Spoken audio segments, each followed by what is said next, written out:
Hello, and welcome to the first TAF educational workshop of 2023. This particular workshop is titled Fiction and Memoir Editing Secrets, and our special guest today is Kris Spisak of Grammartopia.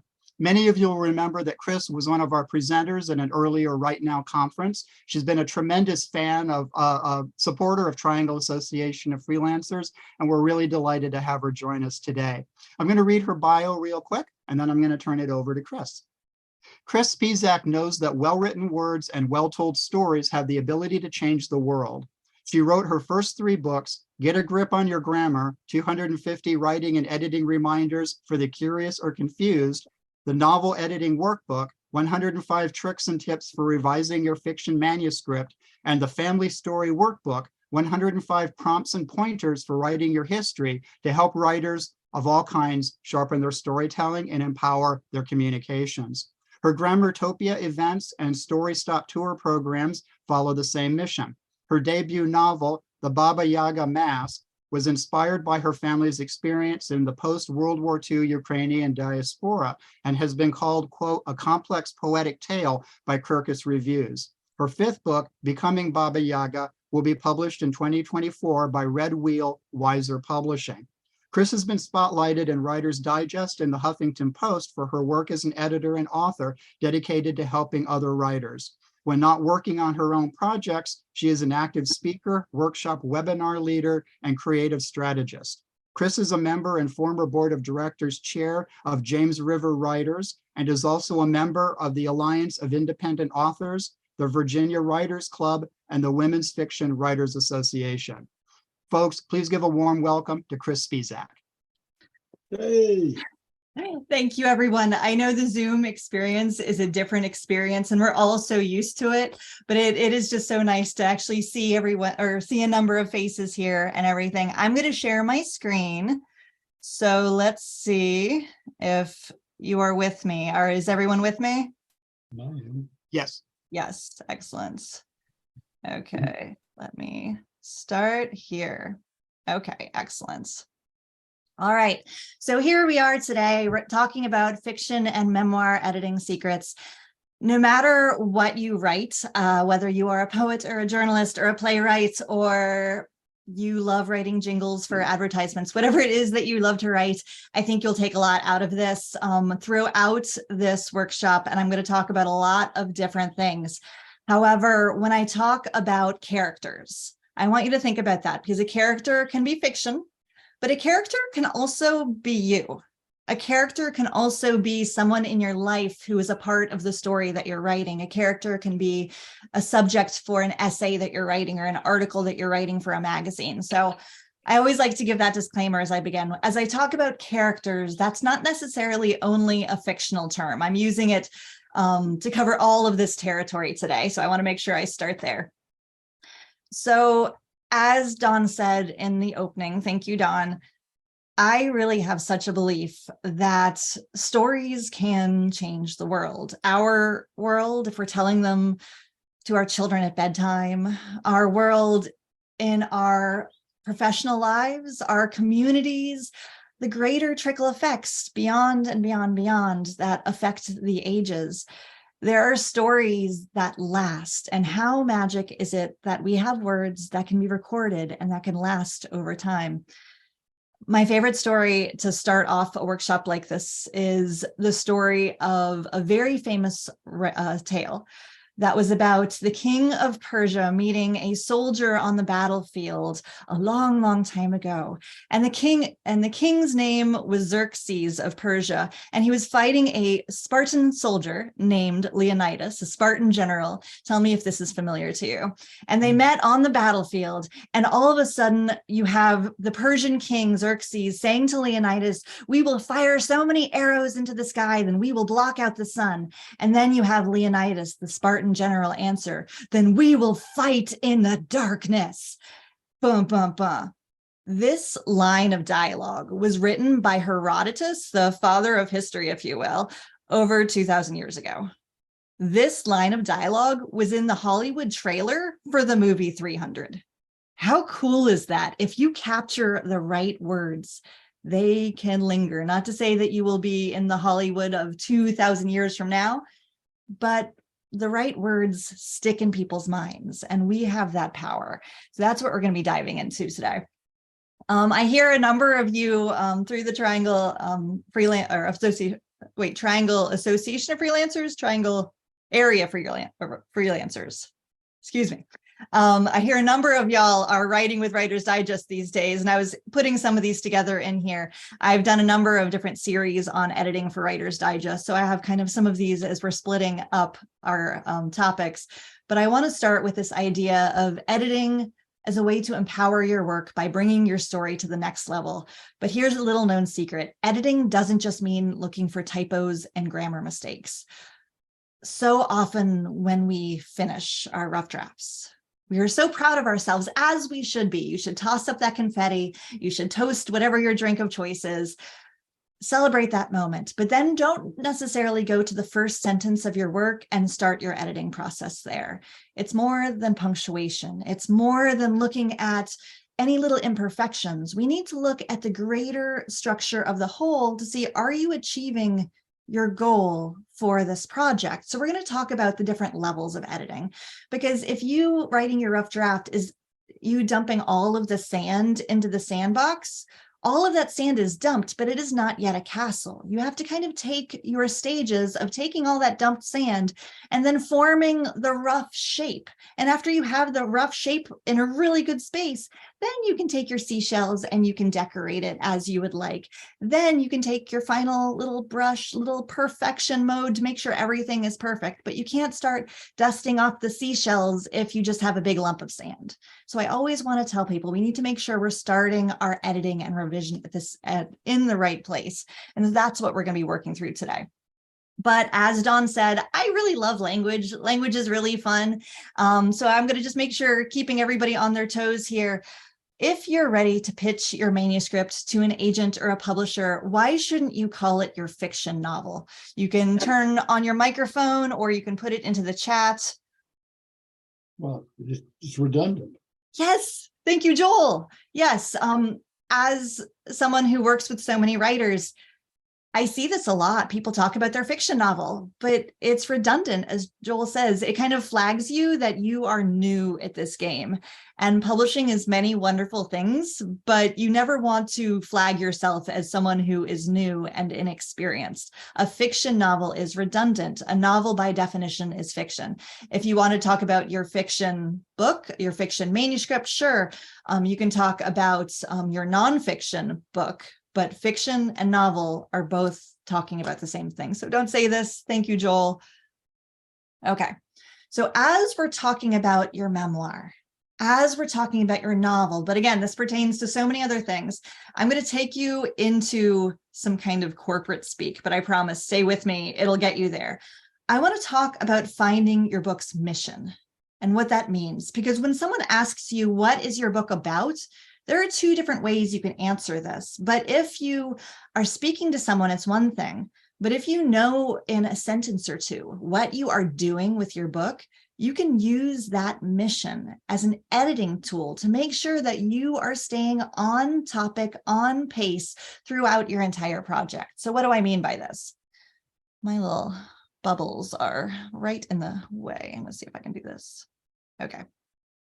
So let's think corporate speak. When we think about a mission statement, if we were a business, a mission statement is what a business is setting out to do, a specific motivation that is being addressed with a particular action. A vision statement is a little bit different. It's a business's core, a business's purpose, their higher level of reasoning for existing. A mission statement focuses on the present, where a vision statement focuses on the future. Now, how does this work with the creative process? I'm going to jump ahead with one. So if we're talking about a book's mission statement, what is the core plot? What is the core problem or quest or mission of your protagonist? If we're thinking about the present, what is the focus here? And for everyone who's here today, I want you to think about something you're working on. Again, whether it's fiction, whether it's nonfiction, whatever format it is, what is the core topic, problem, plot, quest, mission? If you can define that in one sentence, You are so far ahead of so many people, not only for the pitching and the book description and all of that, but also for keeping yourself on pace with what you're working on. But it's also important to know the opposite side of this, a book's vision statement. So what are the major themes? What are the takeaways, the higher level goals of the book or the project? If we're thinking about the future, what do you want your readers to take away once they're finished reading? Once they close the last page of your book, what is that feeling you want them to have? Now, as a writer, if you can identify these two things about your project, what is the mission? So what is the plot? What is happening? And then what is the vision? What are the takeaways and themes and bigger ideas? You can answer in two different ways, and you can know yourself and your story with so much more complexity. Now, how is this related to editing? So in finding your book's mission and vision, it's a helpful way not only to keep yourself on track, but also as a way to think about talking about your book aloud in book descriptions with readers. And now let's take it into the idea of a narrative structure. So we have a mission, we have a vision. Pause for a second here just to think about what you're working on. What is your book about? What is the core problem? What is the core plot? Think on that. But then think about the themes. What are you talking about? Maybe it's a story of love. Maybe it's a story of overcoming. Maybe it's a story of endurance. Maybe it's a story of insert your theme here. Knowing both of these sides is very important. Because as we jump into macro editing, this knowing of your mission and vision will be critical. Now, as I'm talking about the different types of editing, again, it's all about dumping the sand into the sandbox. That's your drafting process. Maybe you are a perfection drafter, and if you are, awesome. Maybe you are a just get it all out on the page and you'll worry about it later drafter. And you know what? That's great too. There are no rules to how you do this, as long as we take the time to clean it up after the fact and to empower every single stage. So when I'm talking about the stages of revision, I'm going to be talking about them in three different ways. I'm going to be talking about the macro edit. I'm going to be talking about the micro edit, and I'm going to be talking about proofreading. So just in knowing those terms alone, you know what I'm talking about. Macro edit is the big stuff. This is where we're taking all of that sand that was dumped and making sure that the sand castle is built in the right way. This is where we're looking to make sure our characters are realistic. This is making sure that we have a plot that is logical, that actually goes somewhere. This is making sure you're entering your story in the right place. This is making sure all of the big pieces make sense. Because again, you don't want to spend all this time perfecting that one sentence if that one sentence is going to be deleted anyway. So first you start with the macro editing. Then after the macro edit, we'll go into the micro edit, which is that sentence level edit. And the very last piece is that proofread, where it is looking for perfection. So here's where we're going to jump into our macro edit. And if I'm going through this, and with the PowerPoint, I can't always see chat stuff. So I'm going to kind of be checking in sporadically on this. But if somebody has a question, Dawn, or if someone else could just flag me down on this. I did see one pop through. Is one way to think of this, typically a series has the same theme and each book has a separate vision. That's an interesting way to think about that.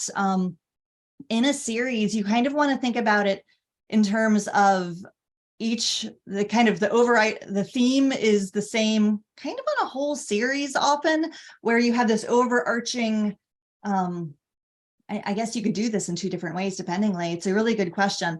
You could have this one theme that is just consistent through the entire thing, but the specific plot is a different way to speak to that theme as these characters kind of do quest after separate quest after separate quest. So kind of have mission after separate mission where the plot is unique.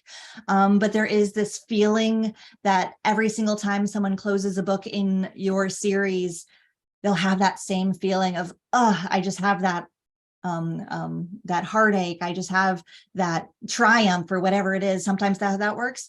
But in a series, you could also have someone flip it in a different way where you have this one quest that holds through the entire series, but then the feeling the reader has as they close each book might have a completely different feeling or theme when they close each different book. So you could handle that in different ways. Series are really fun to play with because you can handle them in so many different ways. Let's say, oh, good. Nancy's already playing with this idea of mission and vision. Wonderful. Okay, great. And I'm going to close this. Okay, so macro editing, looking at the big picture. We've talked about the mission of your book. We've talked about the vision of your book. Now, how does this look moving forward? Okay. So macro editing, I have a couple of questions to see if we can push you along to make sure your book is as powerful as it can be. Because again, the great thing about writing in this moment is that there are more ways to publish our work than ever before, which is absolutely amazing. The other side of that is because there are so many ways to have our work out there, there are more writers writing than any moments before in history.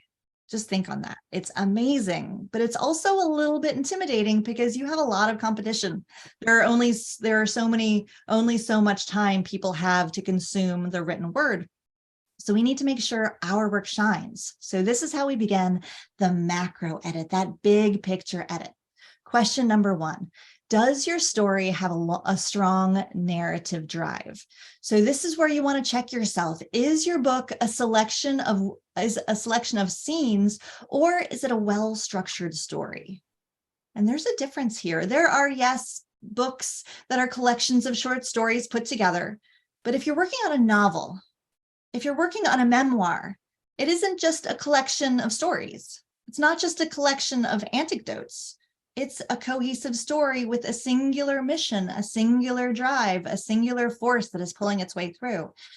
So you ask yourself, do all of your scenes stay with your plot line, the mission, or do you have unrelated tangents? Again, this is where knowing the mission of your project really comes in. And if you're thinking about editing secrets, you can actually get into some of these exercises. So here's what you can do. Now, whether you are an outliner or someone who's not an outliner, stay with me here. I suggest you create a post first draft outline of your book. If you did it before or not, does not matter at all. But if you know your mission, then you can look at every single chapter of your book, or every single scene, if you would like, of your book, however you'd like to break it up for yourself. And then just jot down a note or two about every one. And then after you go through every single chapter saying this happens here, and we're not talking theme, we're talking about actual happenings that occur in these sections of your story. And then you have them all laid out. Maybe you're doing this on note cards that you spread on the floor. Maybe you're doing this on sticky notes that you stick on your wall. Maybe you're using a program like Scrivener, which is very easy for doing an exercise like this. Look at all of the little cards that you just wrote down of what is happening. Then you can check yourself. Is there a cohesive problem that is happening across all of those scenes that pulls the story forward from beginning to end? Are there sections that have nothing to do with your mission? Do any scenes wander off this focus? If you have scenes, chapters, maybe it's big chunks of chapters that wander away from your story, maybe you need to rethink that. Maybe that was really fascinating research, but doesn't really have anything to do with the plot of your book. Maybe it was a hilarious moment or a hilarious aside, but it's kind of distracting from your actual story. Knowing your mission, knowing that you can stay with a singular narrative drive is the difference between a collection of stories, a collection of just fun writings, and a novel and a memoir. Novels and memoirs have a cohesive drive that pulls them from chapter 1 all the way through the end. This is not to say that you can't have subplots or different points of view. You can play with this. Maybe you have a hero's story and the villain story, and they're intertwined. And you know what? You have a different narrative drive kind of pulling the two different characters along. And that's absolutely wonderful. Maybe you have two. Maybe both of them have their own missions that they are going on. That's absolutely fine. But you have to make sure that you have a strong narrative drive that pulls you throughout. And really that post first draft outline with no cards, sticky notes, however you want to do it. It can be an eye-opening exercise when you realize, wait, the first 40 pages of my novel have nothing to do with the drive. Wait a second, my book actually finishes about 50 pages before my ending, and then I just kind of ramble about some really funny things, or maybe some witty things, maybe some wise things, maybe something that is setting me up for something else. But checking every single chapter of your book should be on target with your mission. If it's not, we have some questioning to do. You have some work to do. Okay, so think fast. Question number 2, does a character go through a rite of passage? You can type it into chat. You can turn on your microphones. And it's fun. If you say it, I'll say you're right no matter what you say. So that's advantage. Right. Perfect, Paul. Good. Thank you. Right. R-I-T-E is the correct word that we're looking for here, because it's almost like a sacrament. Whether you are growing up in your memoir and going through a rite of passage, whether it's adolescence, whether it's this one major moment that somehow shaped you, whether it is this theme that you're living through again and again and again, that rite of passage is spelled with R-I-T-E, like a sacrament. So make sure you have that right. Very good. Okay, and I do want to pause as I am going, actually, I'll say that now. As I am going through this, I have a giveaway that I want to do with you all at the end of this. A lot of the exercises that I'm going to be going through come out of my book, the Novel Editing Workbook, which is 105 editing, what do I call it? Tricks and tips to revise your manuscript. And it is a step-by-step. So often editing books are on this loose idea that we have to take away these grandiose ideas. No, this is a workbook. This is a step-by-step. Let's dive into your manuscript and make it happen. And I want to give away a copy. We're just going to do a raffle at the end of the evening. So I just want to type into the chat. All right, if you go there, you can register, and I will pull a name out of a hat, if you will, at the end of this, if anyone is interested. All right, so macro edit, we have our mission. We know we need to stay on topic with our mission. Okay. And macro editing question 2, again, these are the big things, because we can't focus on what a semicolon is until we know our story's in place. So question number 2, is your protagonist too passive? This is something that I see all the time when I'm looking at manuscripts. And when I say your protagonist, keep in mind, just like that character conversation I said earlier, sometimes the protagonist is you. Am I now insulting you somehow, saying you are too passive? No, not at all. I'm talking about how a character is written. We need to be aware of it, because sometimes when we are writing someone who is reacting, it's interesting, but a reader is not as connected to that person as they could be. And again, in this competitive publishing landscape, you need to make sure your reader is as connected to your protagonist as possible. So the sub questions here: does the story happen to your protagonist, or are they an active player in their own story? It's a fascinating question, right? Are they an active player in their own story? Do they make active choices that affect the course of the plot? Again, even if, I don't know, aliens are taking over the world, yes, clearly your protagonist might be reacting to that moment, but they still have choices they need to make in the midst of whatever it is. Because you know what? That choice to turn that doorknob and walk outside is huge. That choice, if someone is a very quiet, shy wallflower person, that's absolutely fine.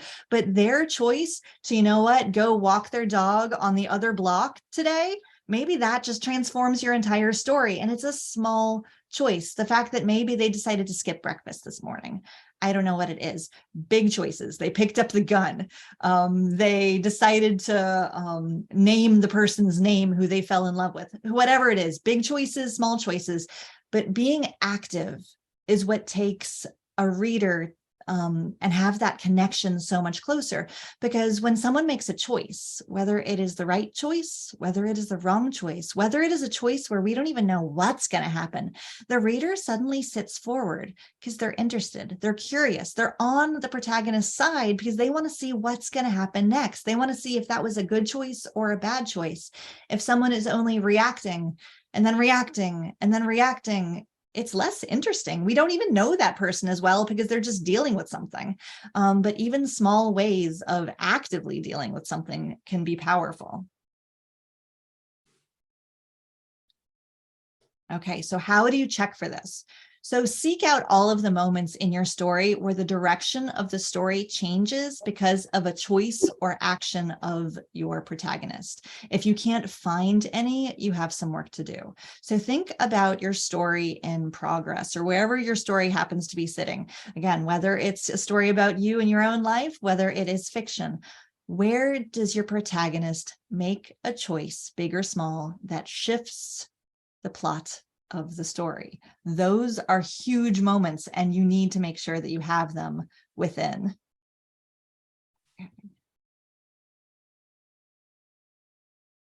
Okay, think fast. Question number 3. Is your protagonist trying to affect change or affect change with an E or an A? Oh, please. What was that? Oh. Was someone groaning at my question? Yes. Okay. Yeah, you affect something when you do something active. You're This is being kind of a affected. trick question. In fact, you're being affected. So yes, you were onto the idea of there's the classic thing that we creatives know because we're on top of our game here, right?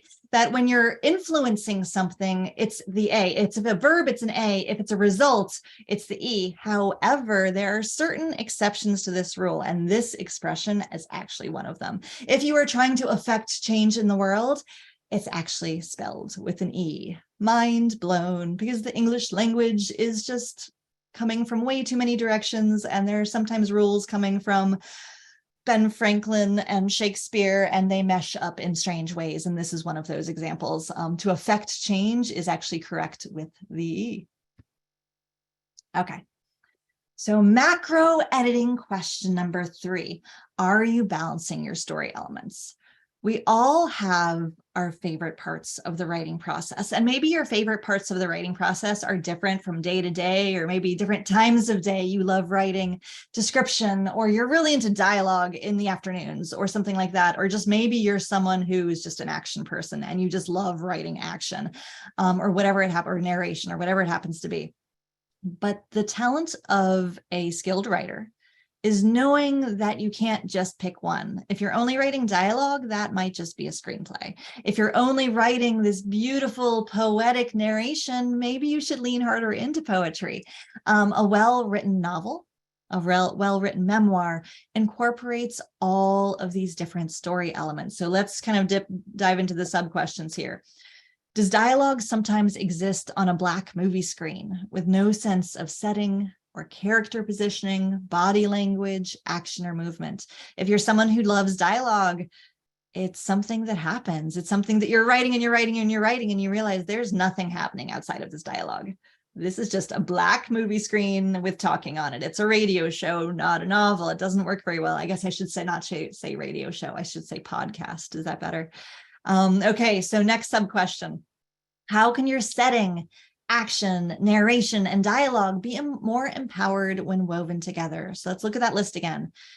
Setting, action, narration, and dialogue. These are all different elements we have in our creative toolbox. We need to make sure we're flexing our muscles with all of them. If you're only loving one of them and then occasionally throwing something in there, the story will not be as empowering for the reader to experience. It will not be as real. It will not be as vivid as if you actually are incorporating many of these. So how do you check yourself for this? Editing exercises. Choose 10 pages in the middle of your book. And if someone just said, why on earth am I doing this to the middle of my book? I'm asking you to do 10 pages in the middle of your book, because what part of your book is better edited than anything else? The start, right? Because when you're editing, you start in the beginning and you're doing really well and your editing hat is on and you're on top of things. But there's a moment for all of us when we are revising our work, the editing hat falls off, and we are just reading the story that we love. And maybe we'll go back and there'll be sections we clean up along the way, but that hat falls off and we just start reading and getting sucked into our own story, and either loving it or hating it, depending on your mindset of the day, because of course the writer's life is a little bit of an emotional roller coaster. But if you choose 10 pages in the middle of your book, and you pull out 4 different colored highlighters, or if you want to use, I usually do this on a computer and use digital highlighting tools. So choose 4 different colors with just Microsoft Word or Scrivener highlighter. Choose 1 color for action and movement, 1 color for description or atmosphere, 1 color for dialogue, and 1 color for all other narration. And for just 10 pages, smack dab in the middle of your book, just put your scroll down, stop at some random point. And for just 10 pages, do this exercise. Every single sentence should have a color. Every single sentence you go through and identify the color. And after this exercise of 10 pages in the smack dab middle of your book, you're going to notice that you really love 1 or maybe 2 of these, but that maybe you don't do all 3 or all 4 of them as much as you could. So it'll remind you, wait a second, I might skip over description. Maybe I could just add 1 sentence here and 1 sentence here. Or maybe I never do action. You know what? I could add 1 sentence here, 1 sentence here, whatever it is. Obviously, you don't need dialogue on every single page, but make sure you're not only writing dialogue. This exercise can be an eye-opening experience for your writing, and especially when you're looking at longer form writing, like a book manuscript, because it's hard to sustain quality writing through an entire manuscript. But exercises like this kind of keep us on our toes and remind us that our best writing is when we weave all these story elements together. All right. Do you want to flesh out your story, or do you want to flush out your story? Or maybe it depends on the day. What do you think? I hope it's flesh. It is flesh. I hope no one wants to flush out your story. Flushing, of course, makes you think of the restroom, or maybe you are fox hunting and you're sending in a hound and you're flushing it out of hiding. If you really want to, I'm sure there's a good metaphor in there somewhere, but yes, we're fleshing out our story. If you have the bones of a great story, maybe you have that story that's just so much dialogue and nothing else. That's kind of like the skeleton. You need to put some flesh on it, right? Good. So again, the macro edit is looking at all the big pieces of your book, making sure your characters are real, making sure your plot is structured as powerfully as it can. Again, looking at your beginning, looking at your ending, not just the beginning and ending of your books, but looking at the beginning and ending of every single chapter, making sure that you're on top of things, looking at your pacing, looking at your point of view. There's so many macro editing pieces of a story to look at. Please, please, please do not skip over the macro editing process. But when you're looking at all of this, it can be a little bit intimidating sometimes. Maybe you're just sitting here saying, you know what, I just want to go to page 1 and start my edit and be done with this. And I completely understand that. The creative process takes a really, really long time. It feels that way, at least. So what I encourage people to do is to make an editing to-do list for yourself and to map out your course. So what do I mean by this? As I've talked about these past exercises, as you think in your head, you know what, where could my book be stronger? Sometimes it's easy to start with nothing more than a to-do list of just writing out, oh, that one scene, it could have so much suspense, but I kind of rushed it. Or that one scene, that was supposed to be an emotional touch point, but it's not quite there yet. Or that one character is kind of falling flat. What can I do with that one character? Whatever it is for your manuscript, think about your editing to-do list and just write it down very, very simply. And then after you write down kind of the big ideas, I'm not talking about learn how to use commas properly. That's not on this list. We're talking about your story specifically and where you think it could be stronger. After you have that to-do list that you built for yourself, I challenge you to go back to your manuscript. And this can be a hard challenge, but it can be wonderful for your editing process. Go back to your manuscript and with that to-do list by your side, and make a map key for yourself. So think about a map, and maybe you're looking at a map of your city and there are little evergreen trees where there's a park, and there's a little H where there's a hospital, and there's a little I don't know, dotted line where there's a sidewalk or whatever it happens to be. If you map out your book, thinking about your to-do list, give each one of them a specific symbol, and then doing nothing more to your manuscript than placing the symbols in, it can be revolutionary. Here's what I mean. So for example, if you feel like more research is needed here, every single time you need more research, you use a caret. So think about upside down V, that little caret symbol. If you put that every single spot you need more research, and you just make a little map key for yourself, I'm not going to fix anything right now, but I'm going to use this little symbol every single time I need more research. Every single time my pacing is a little bit weak, I am going to put $3 signs. Every single time my character's dialogue sounds like a different character, my dialogue is kind of weak, I'm going to put the @ symbol twice. Notice I'm talking about symbols that likely do not exist anywhere else in your manuscript, because if you go through and read your entire manuscript with nothing but your map key next to you, marking all of the weak spots, what you can do is do an edit, where I like to say you edit in phases. And this is wonderful because it allows you to get in the zone. So think about the difference between editing chapter 7 of your manuscript, where you know, okay, I need to fix chapter 7 right now. There's about 10 things I need to fix in chapter 7, but I'm going to start in the beginning and I'm just going to go and fix and empower as best I can. It works. Or think of, okay, today I'm just going to work on fleshing out flat characters. And I'm going to go to all of the little carets or whatever the symbol is. And I'm just going to go to caret 1. Okay, you're right. This moment's a little bit flat. How can I fix this up? So maybe you're adding some movement. Maybe you're adding a small little choice here. Maybe you're adding some atmosphere, whatever you need to do. Fix that moment. Okay. And then you use the find function in your word processor and you find caret. Then you just go next, go to the next caret, and you're working on fleshing out this character moment. And then you go next caret, working on this character moment. So that way you can allow yourself to get in a zone with a particular fix. For example, maybe you can get in a zone for making really rich description here and really rich description here. And you're using the find function next, next, next, going from symbol to symbol to symbol to symbol.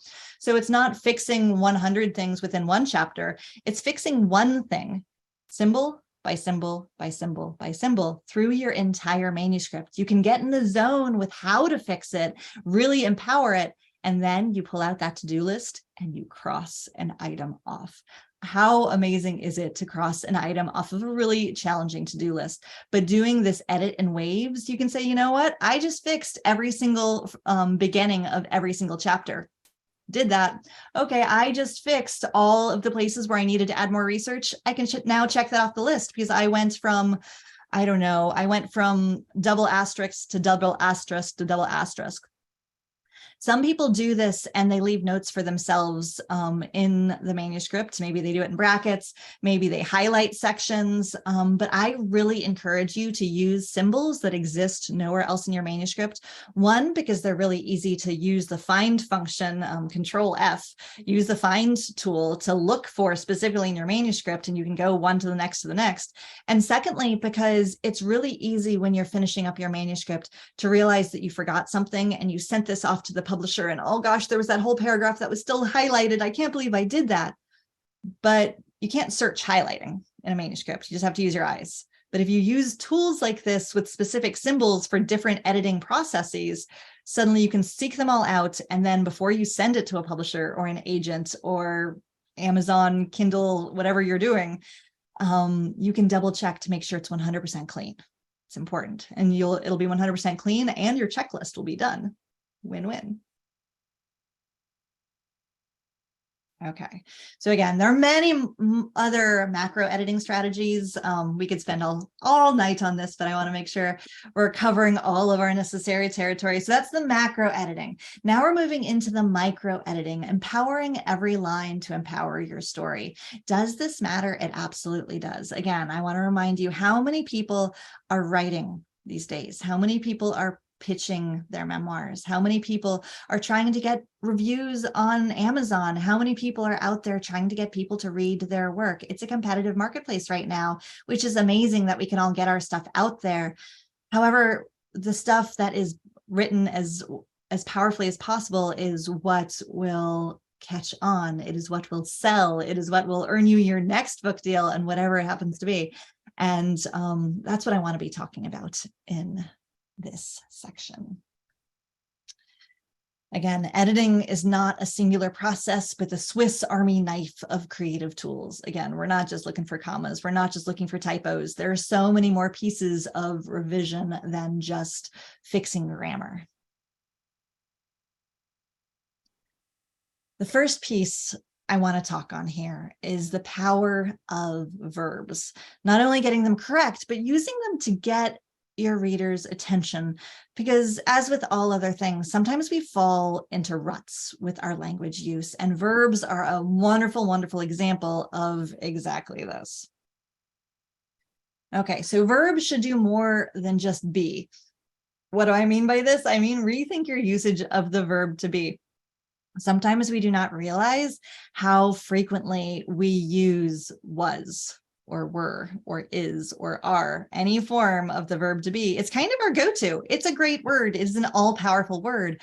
But if you have paragraphs that are full of the verb to be as the core core verb through multiple sentences in a row, your reader feels they're lulled into kind of a sleep. They're not being as energized about your writing as they could be.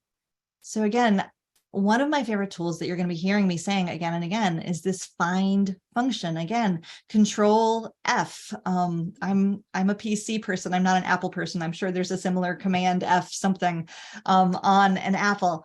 Use the find function. It's an empowering exercise, again, to just look for the word was in your manuscript. I'm not saying you have to replace everyone, but it's just interesting to pull up your manuscript. Look for the word was if you're writing in the past tense, of course, or the word were, and just see what outrageous number pops up of how many instances this word arrives in your manuscript. Again, you don't need to fix all of them. I'm not saying there's anything wrong with this word. I'm saying there's something wrong if you are overusing was and were or are and is for your main verb point choice in paragraphs. Using the find function, just skip a little bit. Look for that was, look for that were, and then just use the next function. So it's use the find an instance of it, read that sentence, pause for a moment on whatever that sentence is. Could you write that sentence better? Maybe that one's fine. Maybe that one's okay. Maybe you could do better. Go to the next one. Challenge yourself. Again, you don't need to change every single instance of these, but if you are just going through your manuscript, looking at all the was's and were's or is's and are's through your pages, if you have these pages that are just highlighted of all of these instances, it's an example of, you know what, I'm kind of falling into a rut here. This is a place I could probably flip these sentences around. I could rearrange things. I could tell this in a different way. But you need to watch out for just falling into ruts, because this is where this is where readers close books. And you never want to invite readers to close books because the writing's just not really that interesting. That's not where we want to be. So again, look for the verb to be just to make sure you're not overusing it. If your verb relies on an adverb, think of the better word choice. We know this, right? But even though we know it, sometimes we forget when we're writing. A book is a beast of a project. It is huge. It's easy to forget what we know when we're doing this. So again, thinking about the find function, think about how could we solve this adverb-verb problem? Well, first off, I am fully aware that all adverbs do not end in ly. However, many of them do. And it can be a fascinating thing. Again, just using the find function, look for ly in your manuscript. And this will take you from ly adverb to ly adverb, one after the other. And almost every single instance of an ly adverb, look at that combination of walking quietly. Well, you know what? Maybe they were tiptoeing. Maybe they were moving quickly. Well, maybe they were sprinting. Think about the better verb. Maybe it's using an adverb just because you haven't yet spent the time to find the best verb for that moment. Adverbs are enhancing a verb, sure, but maybe it just means you haven't found the right one yet. Using a search for an ly, yes, clearly it will not find every adverb. I also encourage you to do this exact same exercise with the word very, because anytime you use very is an instance of you probably could just find a better adjective in that case, or whatever it is that you're working on. But there are certain things that are cheats that weaken our language. Is it bad writing? No. Is it writing that is going to make you stand out from a crowd? Well, little things like this can make all the difference sometimes. The only time the ly hack goes wrong is if you have a character named Emily or Lydia. There are a couple exceptions to this that will completely mess up this exercise. However, most situations, an ly search can be transformative for the verbs of your manuscript. So again, just think beyond the first word that comes to your mind. Just because you wrote something in a rough draft, celebrate the fact that you finished a rough draft, but don't feel like you are beholden to the words of your rough draft. Words can change. Your story can be empowered. Don't feel like it is gold because it is written there. Maybe it is in many ways, but words can be empowered, and don't fall short and stop editing until you really know you've nailed it. Again, amp up and revitalize your prose, cultivate your originality, intensify your language, coax out your possibilities. All right. Think fast. Who has a better understanding of verbs of lay versus lie? Bob Dylan, who sang Lay Lady Lay, or Bon Jovi, who sang Lay Your Hands on Me? Lay your hands on me. Woohoo! Good job. Bon Jovi rocks. It's very good. And you're awake. It's late. But yes, Bon Jovi, Lay Your Hands, because we're doing an object. Technically, Bob Dylan, that line should be lie, lady, lie, because she's lying down. You need an object for it to be laid down. It's important when you're remembering to teach your dog their tricks, the difference between lie down and lay down. Maybe put laying down a bone, but if you're telling them to get themselves down, that's lie down. But these are important little subtleties. It always is funny when you catch it in lyrics. Bob Dylan cheated, but I understand why lie, lady, lie would have had a different feeling to it. So I'll give him creative license on that one. Learn the difference between transitive and intransitive. Good. All right. So again, whether your writing style is more meticulous planner or more writing by the seat of your pants, your first draft can find its way with persistence. There are no right answers about how you do it as long as you get there. I always like to stop and pause at this point because I'm throwing a whole lot at you. And sometimes people start realizing, oh my gosh, I have so much work I need to do on my manuscript. But you know what? These are all chances for empowerment. If you are at a place where you can even edit, you are so far ahead of so much of the population who has always wanted to even finish a rough draft. So celebrate where you are and baby steps. Okay, as I said, I've spent a lot of time in the editing world. I've read a lot of early manuscripts. This is a list that I've created, and I've verified it with literary agents and publishers of actions that are often overdone. I'm giving you this list in terms of actions you should remove from your manuscript? No. However, I am encouraging you to write down this list and double check it within your own manuscript, whether you are writing fiction, whether you're writing nonfiction, whatever it is that you're doing with your storytelling. There is nothing wrong with any of these words. You are absolutely fine using any of these words. They only become problematic when you rely too much on any of these words. Again, the find function is your friend, and it can be an eye-opening exercise when you realize that you have 600 smiles in your manuscript or something like that. Smile is a word that might be the first word to pop into our head when someone is happy, when someone is falling in love, when someone is nervous, when someone is fearful, when someone makes a friend, when somebody... Smiles can happen in a lot of situations. There is nothing wrong with a smile, but just make sure your characters are all not smiling so much that you're creating this maniacal experience. I'm sure that's not what you intended, but sometimes we rely so much on smiles. It doesn't work as well. Maybe one character smiles for one reason and another character smiles for another reason. And if you have too many circumstances like that, it just gets a little bit muddled. So as I'm encouraging you to search out some of these words, just to double check you aren't overusing them, I encourage you to look at, again, using the find function, SMIL. Not because I don't know how to spell the word smile, but if you stop with the L, it will catch all versions of smile, smiled, smiling, all of the different forms of that verb. The same is true with laughing. There is nothing wrong with your characters laughing. There's nothing wrong with you in your memoir laughing. But again, if you're laughing all over the place, it just gets to be a little bit much. And especially if you're telling a witty joke, or you're being silly, or you're being smart, or whatever it is, and all of a sudden the characters bust out laughing. A joke is sometimes not as funny if the author has to point out how funny it is, if everyone's just laughing all over the place. So just be careful with your laughter and make sure you're not weakening your jokes with your laughter, or weakening your wit with your laughter. And again, just making sure it's not a word that's overused.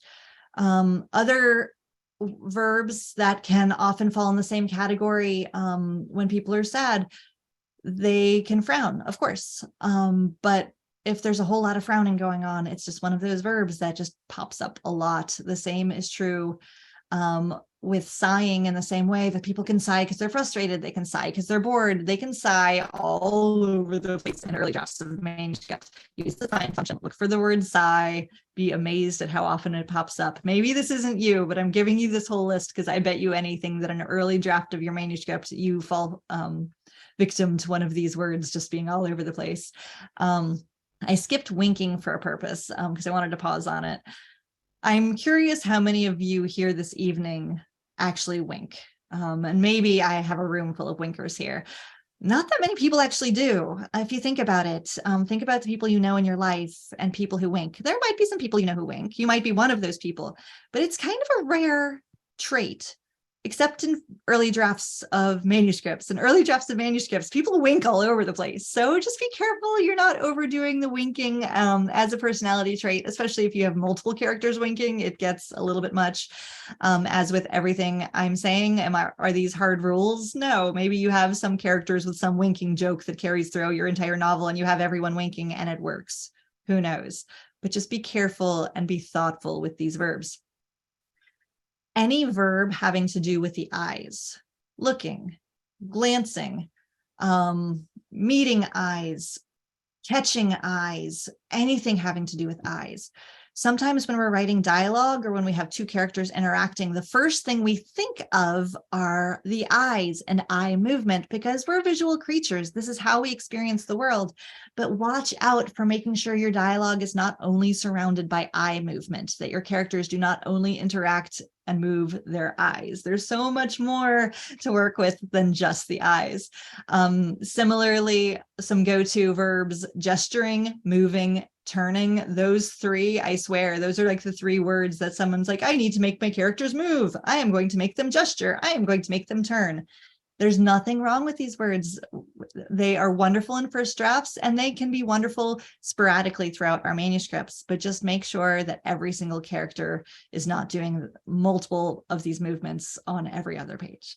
Use the find function, look for MOV, look for turn, look for gesture ending with the R, again, to catch all of these different forms of these verbs and catch yourself.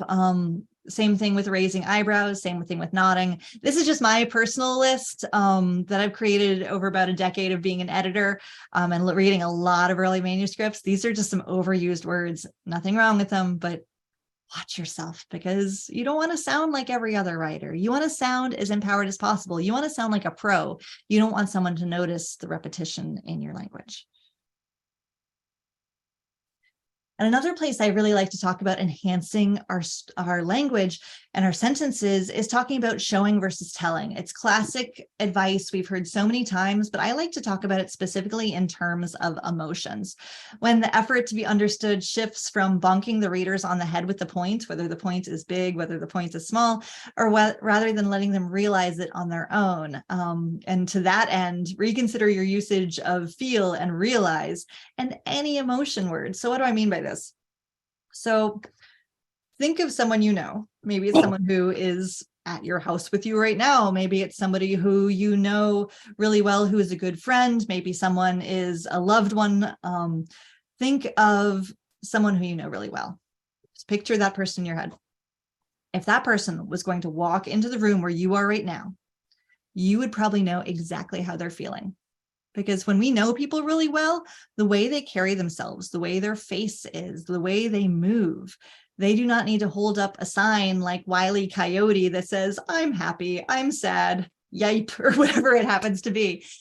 If we know someone, we see them and we just know their feelings. This is what I like to tell people when it comes to show versus tell in our novels, in our memoirs, whatever it is that we're working on.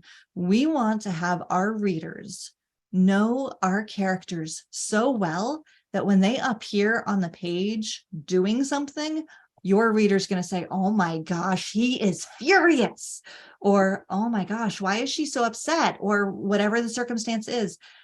Your challenge as a writer is to think about how you can show emotions. And again, to take it to the next level, not only show emotions, but to show emotions between different characters. Because the way I show excitement is probably different from how you show excitement, which is probably different from how Dawn shows excitement. And Dawn, excuse me for picking on you, but whoever it is, think about 5 people in your life, the way they show anger, the way they show nerves, the way they show excitement, the way they show love.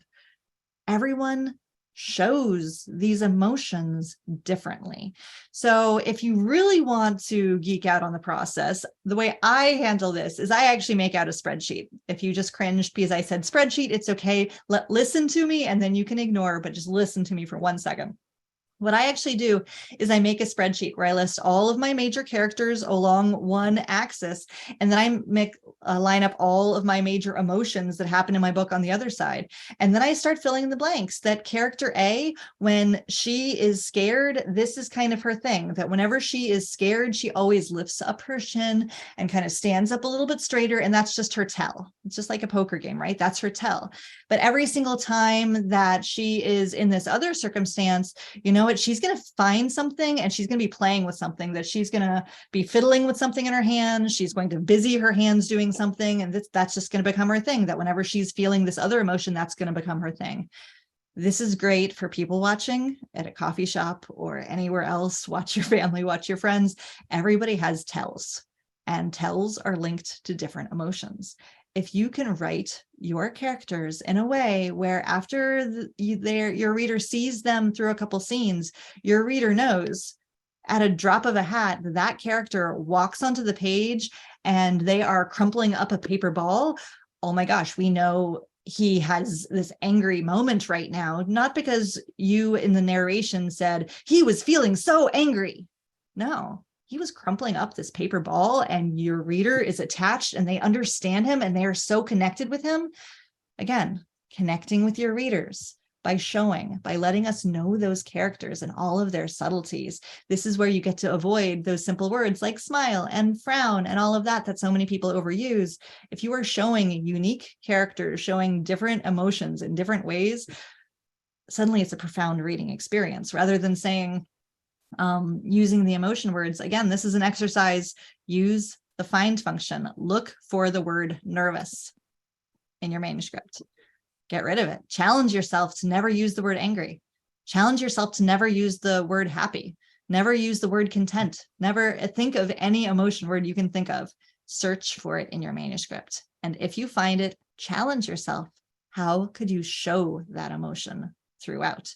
Again, it's a transformative experience that whether you're talking about real people and their real life tells, yourself and your own tells, it's an interesting thing. If you can't do this process on yourself, ask someone who knows you. Say, how do I act when I'm nervous? And someone will say, like, you giggle, or someone will say, oh gosh, you can always tell that you're upset about something because you never make eye contact, or I'm making this up as I go. I don't know, but ask someone about yourself if you're stuck, or just watch other people. Go to a library and look around and just look at how people move. It can say so much. And if you can take those subtleties into your creative project, suddenly this gets so fleshed out. It's powerful. I also like to focus not only on feel and the emotion words, but also the word realize in this mix. Because as we are allowing our readers to be so connected with our characters, to understand their emotions, I want to pause with the word realize.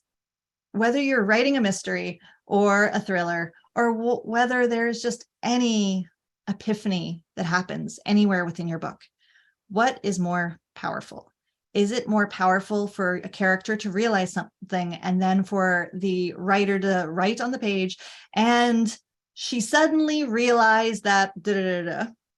Or is it more powerful for you as the writer to allow your reader to have the same realization alongside your characters, which is a closer reading experience? So I always challenge you to, just like all of these other words I've said, look at the word realize and search, use the find function for R-E-A-L, did I say that? R-E-A-L-I-Z. Again, dropping the rest of it so you can get all forms of the verb. And if you can find every instance of using the word realize within your manuscript, then you can find every moment that you're kind of cheating. Any moment that you could write it out so the reader will make the same realization, will have the same clues, will come to the same epiphany with your character, rather than being told that the character is realizing something. It's a different level of reading experience. Emotional authenticity and character depth emboldens storytelling. It's absolutely true. It's why we can't put down books, and you want to write a book that people can't put down. All right, so how are we doing on time? Okay, excellent. All right, so proofreading. So this is where we are finally having time to seek out perfection. We've gone through the macro edit. We've gone through the micro edit. Our book is spit polished to a shine at this point. Again, there's so many more exercises than what I've just been talking here. In, again, the novel editing workbook, I really go through about a lot of different exercises, just piece by piece on different pieces of your novel. And again, I am having a raffle at the end of this that I put in the chat. Feel free to enter yourself into that raffle. I'm going to draw names in a little bit right before we're kicking off the Q&A. But let's dive into the last major phase of the revision process, which is proofreading. Time to seek perfection. As we're starting off the section, I love this Vincent van Gogh quote, great things are not done by impulse, but by a series of small things brought together. Again, sometimes with every piece of the creative process, we have our moments of intimidation. And maybe as I've been talking about all of the different things you can do to empower your work, you have that moment of, wow, look at all the things. And it can be a little bit much, but little things, do it in waves. Give yourself a to-do list and piece by piece, check it off. Look at all the things I'm talking about. Maybe some of them apply to you. Maybe some of them don't, and that's okay too. But to know how you can move forward, baby steps, and your manuscript will transform in that time. Okay. Proofreading strategy number 1, the timed edit. We only have the attention span, I would say of a goldfish or a newt or anything like that, but we only have the attention span for editing that is a lot shorter than our attention span for many other things, because editing is hard. Editing requires focus. And when I'm talking about editing now, I'm talking about the proofreading, the paying attention to all of the details. As I said when we were kicking things off, when you're editing your own work, there's an emotional roller coaster of experiences happening. Sometimes you're reading it and you're being really hard on yourself and you have this worry or anxiety with your work. Sometimes you're editing it and you're really proud of yourself and you're just like, this is so profound. This is the best thing I've ever written. The world is going to sing their glory at whatever it is that I'm writing. Again, the creative existence is a strange one. We're all over the place with our emotions. But when we are trying to do our very best work, sometimes the editing hat falls off. Maybe we are really good editors for about 2-3 pages, and then suddenly we start reading. Suddenly we're stuck in our own story. We're seeing it in the imaginations that we invented, or the story that we invented within our imagination, rather than what's actually written on the page.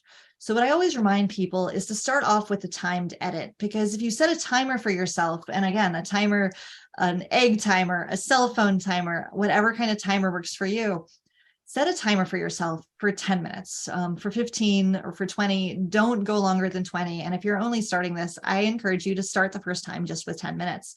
because it doesn't sound like a very long time, but your brain, everyone's brain, needs a break. You cannot meticulously focus on something that is very exact for a long period of time without slipping a little bit. And you don't want to get into your manuscript and then start slipping. This is why everyone's first 10 pages are always the most clean of any other parts of their manuscript, is because that's where they start. That's where they're focused. And then as you read on, that's where the muddle in the middle happens, because they're not editing and proofreading as meticulously as they were in the first pages of the book. At that point, you're just kind of like, okay, I want to get moving. That's good enough. I'm okay with that. And you keep going. But we don't want I'm okay with that editing. We want empowering every single page, every single sentence editing. So set a timer for yourself, be meticulous in your editing, but then take a break when your timer goes off. The break does not have to be long, but it has to be there. Just your brain needs it. So when I say a break, I mean stand up, stretch to the ceiling, touch your toes, sit back down. It can be 30 seconds. Walk to your kitchen, pour yourself a glass of water because it's good to be hydrated. Come back to redo your editing. I'm not saying go walk a mile and come back. I'm not saying go jump on social media for an hour. I'm saying give yourself 60 seconds, give yourself 5 minutes, and then come back and your brain will be ready to focus again. Just every human brain needs a break. That's just how we're built. We're not built to just lock into something meticulously like that. The creative process, you can get in the zone and do certain things, but when you are doing proofreading type editing, not waves of editing and all of that, that's different. But when you are doing final proofreading, giving yourself a clock for 10 minutes, go strong, take not a 5 minute, but a 1 minute, a 5 minute, something small break, and then come right back to it. Don't take a break for too long. It can be transformative.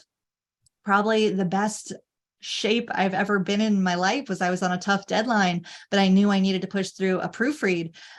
So I was working on my manuscript and all of that stuff. And I had this set for 10 minutes that every single time it went off, I did 5 push-ups or I did 10 crunches. And then I came back. And when you're on a tight deadline and every 10 minutes you're doing like some form of little exercise and you come back in like a 1 month time, I was in amazing shape. But either way, however you do it, give your brain a break. Your manuscript will see the difference if you give your brain that break. Proofreading strategy number 2, the backward edit. Now, if you are a short form writer, if you are a journalist, if you are a poet, if you are doing an essayist, if you are anything in a shorter form, this is something you can do for the entire length of the work. Have I done with this with the novel? Absolutely, but I'm a different level of editor. I inflict these things upon myself sometimes. So what do I mean with a backward edit? So what happens when you begin with the last manuscript and read through sentence by sentence backward, line by line, not word by word? Okay, so let's take through this scenario. So if in this scenario you have a chapter 1, if you're going to read your chapter 1, you would be reading in a normal fashion. Proofreading can work in this way. However, if you were going to do a proofread of your chapter 1, and you were to look at the last sentence of your chapter 1, and only the last sentence of your chapter 1, so you're making sure there are no typos, there's no grammar issues, there's no punctuation issues. And then after that last sentence of chapter 1 is good, go to the second to last sentence of chapter 1 and read that sentence. Make sure it makes sense, make sure it's clear, make sure there are no grammar issues. Are we good? Okay, move to the third to the last sentence. Because you are not reading for story, because it's impossible to read for story when you're reading backwards like this, you will not fall into that rhythm where your editing hat falls off and you're just reading, because you're going backward. You're forcing yourself sentence by sentence to double check your work, especially if you're writing something in a shorter form. This can be a profound way to catch something because your imagination is not being stirred by this captivating tale that you are weaving. You are just going sentence by sentence, double checking yourself. You can catch profound things going backwards like this. For an entire manuscript, it's a little bit of an ask. I'm not sure you want to do it for entire manuscripts, but if you are pitching your query to an agent, if you are sending this to a publisher, if you are thinking about indie publishing and you just want to make sure your first couple chapters don't have anything. Side note, if you're indie publishing, you should absolutely be working with a professional editor. And there's many places for professional editors, and I'm happy to talk about that in the Q&A if you'd like. But doing a backward edit on a manuscript, on a partial manuscript, on a first couple chapters on an article for the newspaper, it can catch all of the little things that your eyes might go straight past if you're just reading the normal way. All right, this kind of goes into the editing conversation. Has your manuscript been read by anyone else in that final proofread moment? These are important questions to ask yourself because beta readers can answer simple questions. People sometimes think about beta readers as this is an early reader of my book. They're going to help me along, and they just hand off a manuscript and you say, I want to know what you think. But people have different types of reaction to that. Sometimes, depending on who your beta reader is, they might give it back to you and say, that was really good. As a writer, though, how helpful is that? That was really good. Maybe it makes us feel good, and that's wonderful. But how helpful was that to actually taking your book to the next level? It wasn't really that helpful. So give your beta readers simple questions. Ask them, was there ever a moment that was slow or confusing? What was your favorite part? Was there anything about my protagonist or antagonist that bothered you? Giving them some specific questions, not a book report that they have to write for you, but some specific questions about concerns or just plot points. Think about the questions you would ask in a macro edit. Were there any tangents? Were there any moments that you just kind of felt like closing the book? These are great questions to ask a beta reader because they're going to help you along with your process. The best beta readers, of course, are readers. If they're readers of the genre you're writing, even better. If they're experienced writers of your genre, bonus points, because writers obviously know the craft better than anyone. And I will give a disclaimer on this. My own critique partner and we write completely different genres. I am more in the women's fiction, upmarket fiction space, and she's a fantasy writer. And she's a romance writer, a fantasy romance writer. Our worlds do not intersect. However, because we do not specialize in each other's genres, we often have interesting questions for each other. But again, we are both writers cross genre rather than just readers cross genre. So there's that too. But think about your beta readers and what is most powerful. Again, there's no rule to this, but you want to make sure that you're getting the most out of your beta reader. Also, offering to beta read for somebody else is a great way to find a beta reader because asking someone to read a manuscript is a big lift. So make sure you're also opening yourself to do that for somebody else as well. And my last bullet point here, professional editors can and should also answer this need. If you are writing and pitching out queries to literary agents or queries to publishers, small publishers, medium-sized publishers often take queries directly. And maybe your query letters are landing and they're requesting your manuscript, but then you don't get past that phase. There's something that's not working. That's a great place to bring an editor in. Obviously, there are editors who specialize just in query letters and pitches alone, but there are also people who can help you nail those first 50 pages or help you. Maybe you keep getting a full request, but it never quite crosses that finish line into book deal. And there are editors who can help you in that way if you're thinking about the traditional world. But on the other side of things, if you are planning on independently publishing, you want to make sure that you're going through all of the necessary steps to make sure your story is as profound as possible. There can be some amazing indie published stuff out there. So I think we have moved past the day of thinking that indie publishing or self-publishing is somehow less. No, there's a lot of amazing stuff that's self-published. But this amazing stuff that's self-published is the stuff that has gone through the editing paces, that has gone and really been pushed by beta readers, by editors, by friends, by whatever it is. But you just need to make sure you take the time because this is how it happens and happens well.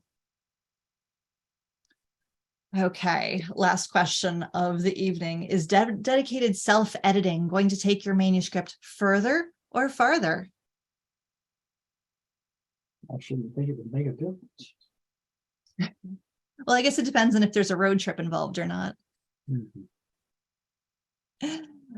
Anybody have any guesses? Further? Yes, further is correct. Farther is actually used with measurable distance. So if my really bad road trip joke didn't land, so if your manuscript is in a car and you're driving miles and miles and miles, or you're getting on a plane and there's distance involved, that would be farther. But if we're talking about taking something further, metaphorically further, yes, it would be with the U, not the A. The only elements I find common to all successful writers is persistence and overwhelming determination to succeed. And I know anybody who is taking time out of their busy lives to take workshops, to take their writing to the next level, you guys are there. You guys are making it happen. So again, applaud yourself on that. Here are my 3 writing workbook books, if anybody has any questions about any of those, and also my contact information, because I'm happy to talk to anybody about any of this stuff, because I love this stuff. I am no longer taking on editing clients at this moment because my book deal is keeping me busy, but I do obviously a lot of workshops like this, and I have a novel editing workshop online course that I also offer that is very much at your own pace. You want to dive in exercise by exercise with your own novel. That online course, there's a link to it there, and it's also on my website. That course specifically is open. If you register for it, it's open for 12 months to do at your own pace, and all the materials are just there for you for 12 months. So I always like to talk about that. Does anybody have any questions? I'm going to open back up the chat because that was hard while I was doing things. Kris, before we do get into audience questions, I did Sure. see in chat that a handful of people had difficulty registering for the raffle. Oh, goodness. Okay, hold on one second. I'm going to stop sharing my screen so I can get to the chat a little bit easier. There we go.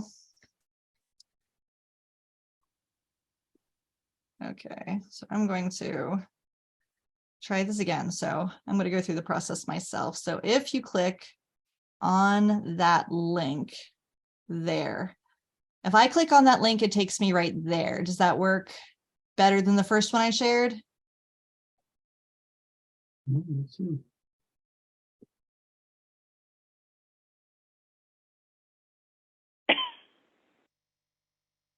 Yeah, I got there. Okay. Oh, sorry about that.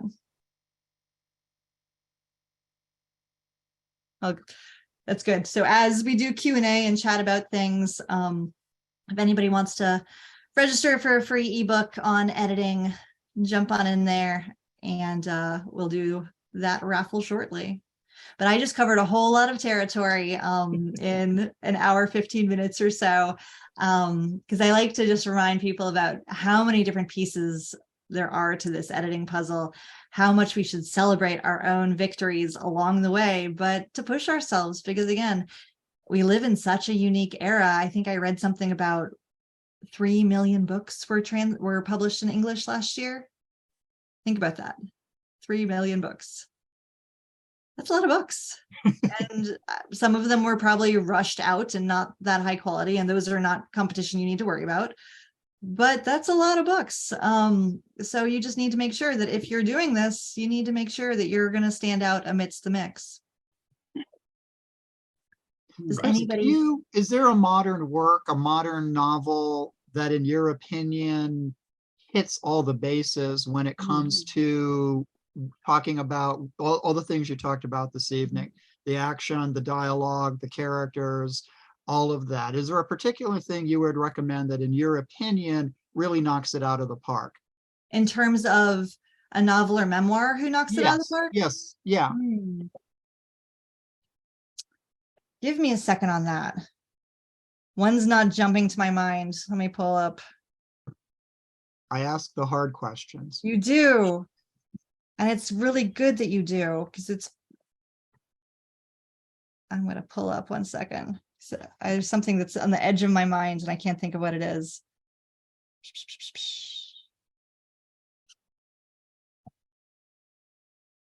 Oh, what have I read lately that's been just profound? Recently, I recently read The Invisible Life of Addie LaRue. I don't know if anybody's read this recently, but it's one of those books that hooks you from the absolute start. The description and atmosphere is amazing. The characters are so profoundly real. The plot is completely on top of everything. The narration is not overdone. That one was brilliant. The, let's see, The Seven Husbands of Evelyn Hugo was amazing. for the same thing. Again, just deep characterization, fabulous plot, wonderful points of view. Goodness, there's so much great Paul fiction and memoir out writes there. science fiction, and he said in his genre, The Martian by Andy Weir kind of Ooh. clicks all the boxes. Not, I agree with that. I thought The Martian was a very well crafted book. Absolutely. Does anyone have any questions for Kris on grammar, on style, on editing, on proofing, anything? I got just 2 comments. Sure.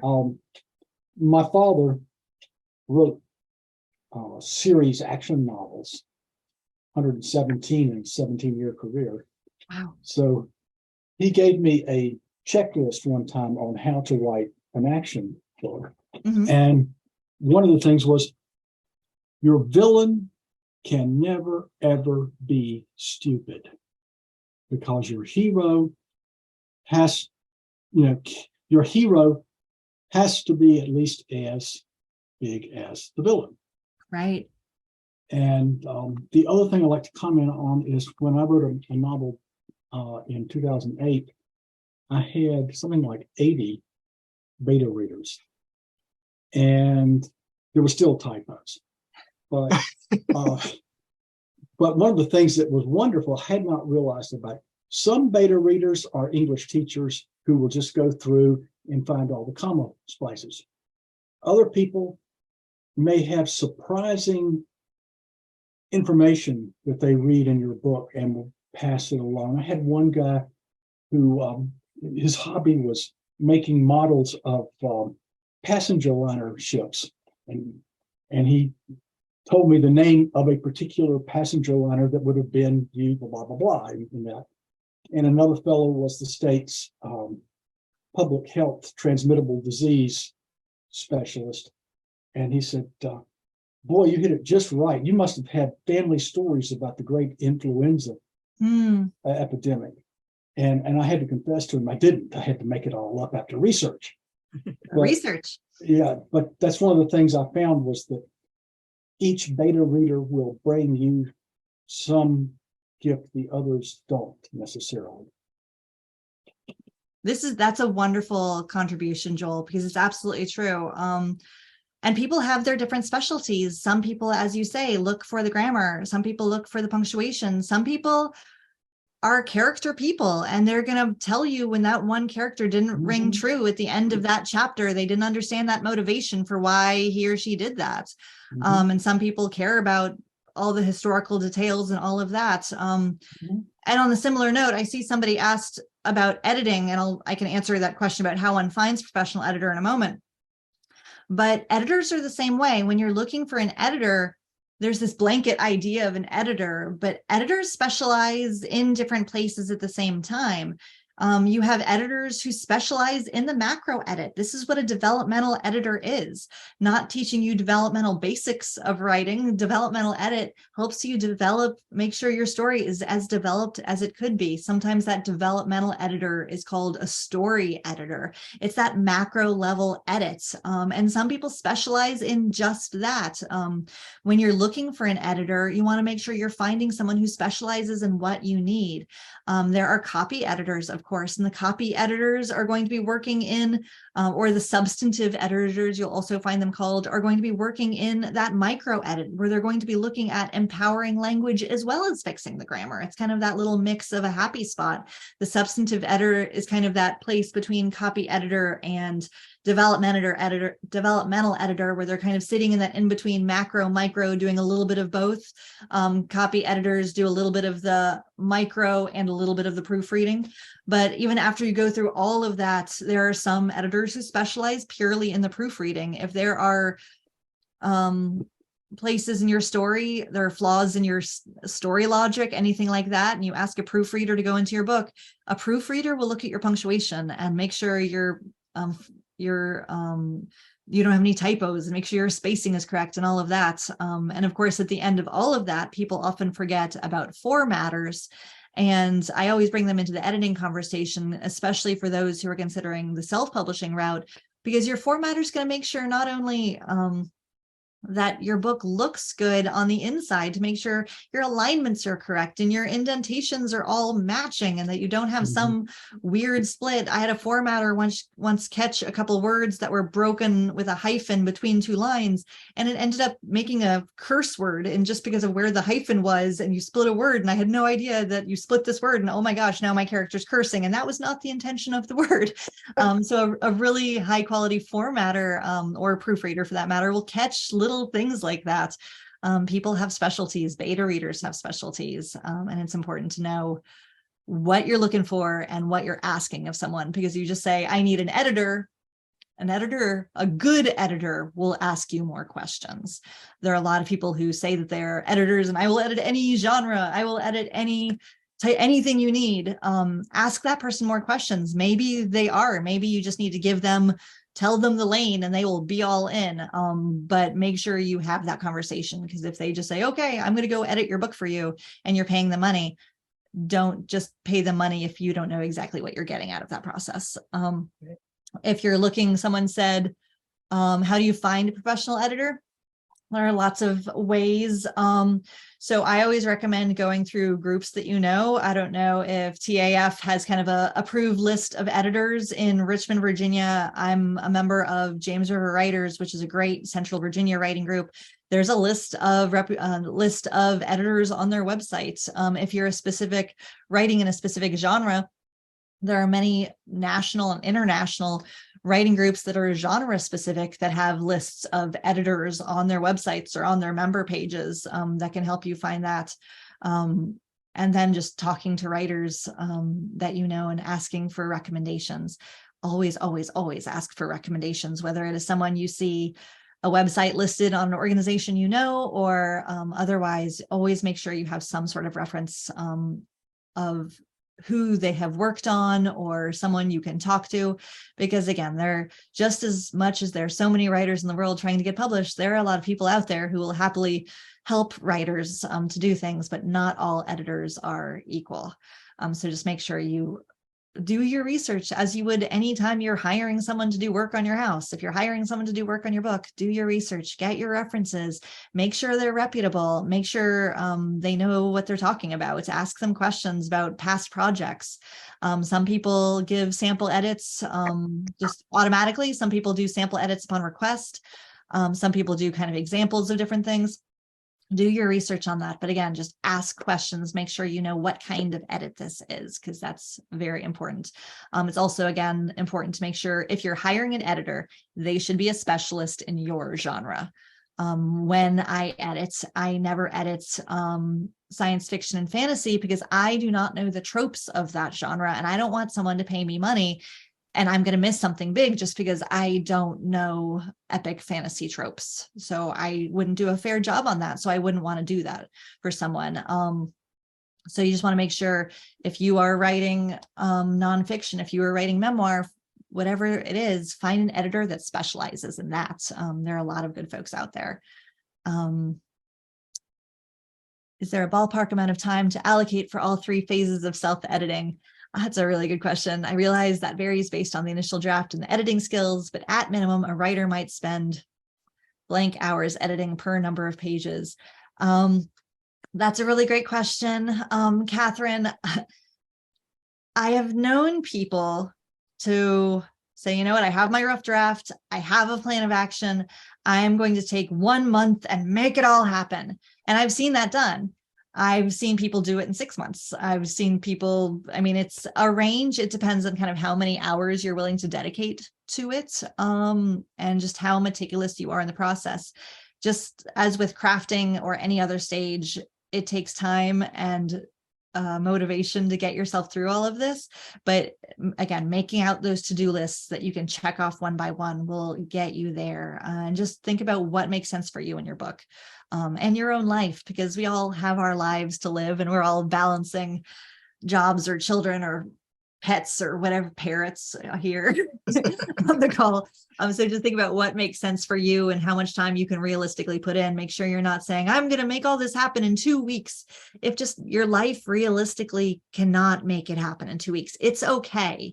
There's not a deadline ticking on this stuff. But if you can give yourself, you know what, I'm going to spend 2 months on this, 3 months on this, I think that's a completely realistic in a busy life to make this happen.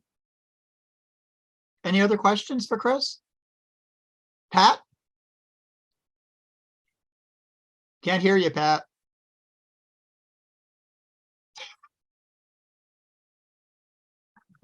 Pat's typing. Does anyone else have a question? Nancy, did you have one? I thought I saw your hand up earlier. No, I just wanted to make a complaint. I thought my book was finished and it's coming out May 12th, and I'm working on all my promotion, and now I gotta go back and read it again. But you know what? I bet it's I know. close. And Wow. that read again is going to empower it even more. I know. You've broken her, Kris. I'm so sorry, Nancy, but I am now Sorry. going to be your biggest cheerleader, and you got this. And just spend a But little it time will and be double good. check. Yeah, I mean, it looks good when I just wrote it and fixed all the little typos. Kris, I'm working on a horror novel myself, and Ooh. everything you've talked about this evening has really made me reevaluate my story in so many different ways. Good. And I'm Amazing. realizing I have a lot of work ahead of me, but I'm actually I really have looking. notes. Oh, good. Good. Reread my book, so, Excellent. okay. Make your Okay. little map chart for yourself. Here, okay. Has everybody had a chance who wants to register for the raffle to register for the raffle? I think. Okay. So, hey Siri, pick a number. Pick a number 1 through 11. I found this on the web. Hold on. Siri doesn't like me today. Okay. Hey Siri, pick a number 1 through 11. It's 4. 4.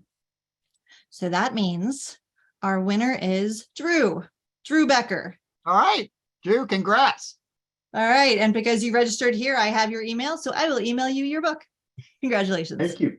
Thank you, Kris. That's very generous of you. Absolutely. We appreciate it. Absolutely. Well, Yeah, Pat does have a question. Do you see it, Kris? yes, would be curious about any writing groups you know of that specialize in fantasy. I'm trying to think. That's not my area.